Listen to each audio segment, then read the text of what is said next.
I do want to get to workout season. You know, every sport has its bellwethers to let you know that the upcoming season is just around the corner. You know, for baseballs, it's pitchers and catchers reporting. For football, it's that first practice in pads. For the NBA, oh yeah, it's the social media workout video. Unless you are living under a rock, and let's not kid ourselves, there's usually cell service in there too, you have been bombarded this week with an endless stream of players working or putting in work or telling you #ready. Sometimes the clips are in an empty gym, the player looks moody, he looks focused. Sometimes they're weight rooms. You know, apparently you will get in prison if you put on a shirt in one of these weight rooms. And a lot of time it's a clip of one of these star-studded runs that have been popping up from LA to New York to Miami.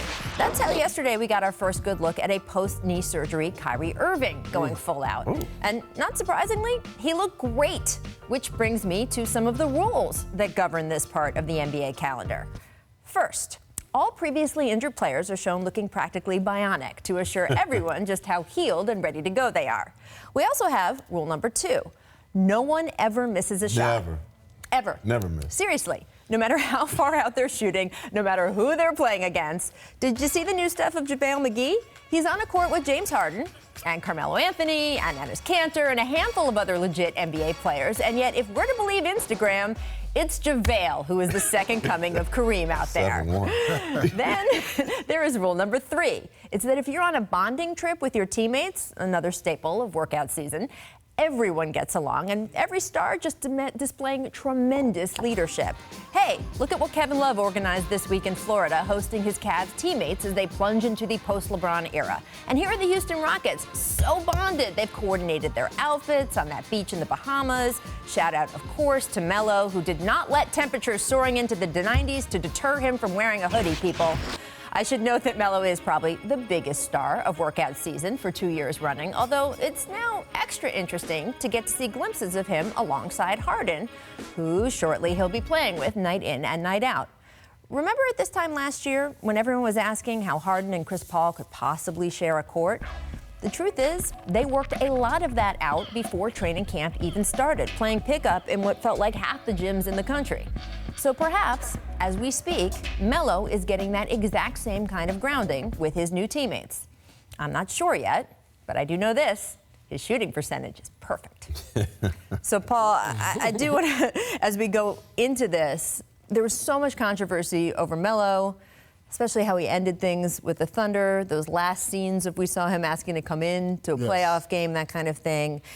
Do you think that he will be able to help the Rockets this season, or do you think it'll be another sort of situation where it doesn't quite work out? Well, he's going to play a different role. I can't see him playing a lot of ISO ball that he played in OKC.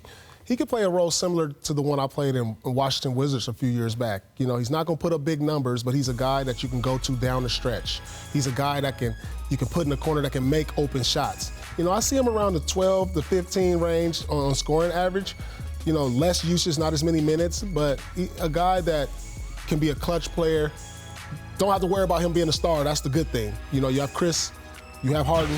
There's no pressure on him to do that to make an all-star team. So he's going to be there in the big moments and a guy you can depend on down the stretch, which is a good role for him right now. Well, other people aren't expecting him to be the star of the team. Where do you think Melo expects to be? Well, first, the Wizards miss your leadership, man. Once you left, it changed. But, you know, he has some comfort there with a couple things. One, obviously, he knows D'Antoni, and they love each other now. Like you said, it's early.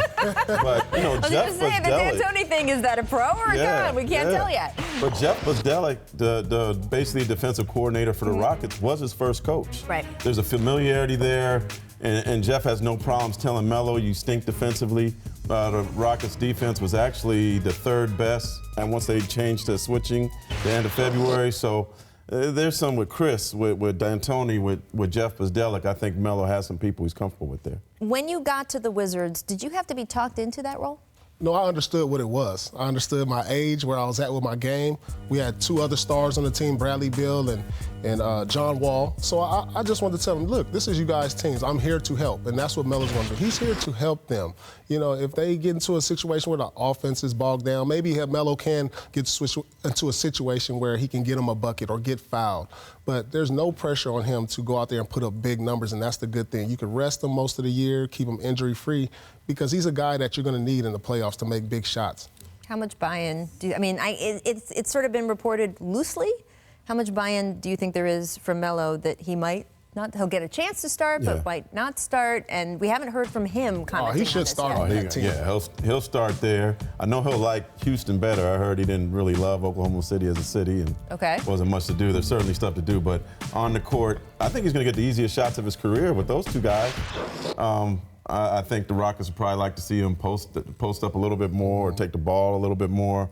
But in that offense that he's really familiar with D'Antoni, I mean, that's a great offense for Melo. Third option, At that stage of his career, you just say, look, Chris Paul, James Harden, y'all create. Move the ball. And he can knock down open shots. They move the ball, they swing it. He's going to get a lot of open opportunities that he didn't get in OKC. Yeah. And he's going to look much better than he did last year. I think the easiest shots of his career is coming this season. Well, I'm interested just because he hears everything, right? Melo knows what people say about him. He heard sort of, in New York, there was a lot deflected because so much other problems existed in that organization.